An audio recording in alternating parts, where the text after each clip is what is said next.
My name is Lynette Correa, and I am a student career coach and founder of Career Coaching for Kids.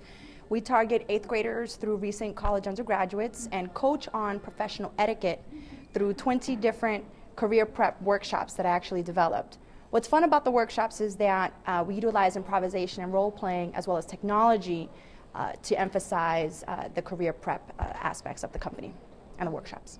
I actually majored in management and minored in psychology. I specialized in human resources. And at the time, I was really interested in financial services. And so much so that I was a bank teller for Bank of Boston at the time, and I went up the ranks, was customer service rep, et cetera, and a sales and service rep. But then I received an opportunity to be a teacher assistant for a summer program at an ESL, for ESL group at UMass Boston. And at that point, that is where my life totally turned and changed, and I wanted to dedicate my life to working and impacting youth on a positive level. I got an awesome opportunity to not work for the company that I was working for, and great severance package, 6 months worth of savings, and at that point I thought to myself that it was either now or never if I wanted to be the captain of my own ship. And at that moment, that's when I decided to become a social entrepreneur. And I looked back on what I was really good at, what my interests were, and what my passion was. And I really loved creating things. I really loved working with kids. I really loved professional development. And so I married all three and created Career Coaching for Kids. There's two tracks, I guess you can say. There's the group track, where I target educational institutions, high schools, colleges, as well as for-profit and nonprofit companies, and really do the group career coaching. So that's one sort of scenario. I create workshops, and all the workshops are customized.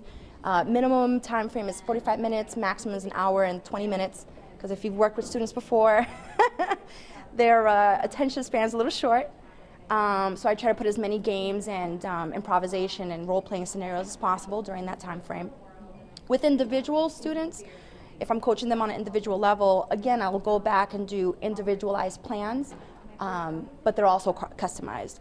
And I do a little bit more on what their needs are, so sort of skills assessment, needs assessment for the students, and as well as action plans. Because this is more or less the time where the magic really happens, where the coaching really sort of makes sense to a student, because it's really targeting them and what they want to do with their careers.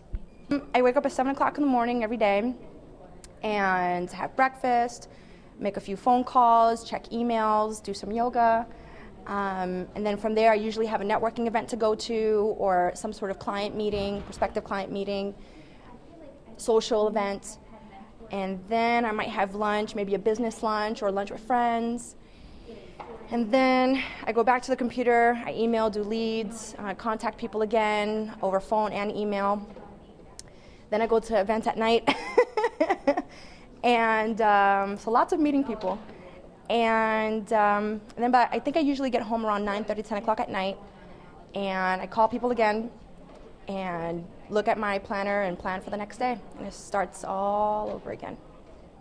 So obviously the most rewarding is being able to positively impact youth, and because they are tomorrow's leaders. So that's one, but secondly, as far as being an entrepreneur, the most rewarding I found is the awesome level of flexibility and being my own boss and really sort of doing what I want to do when I want to do it. And I love that. And I would not change that for the world.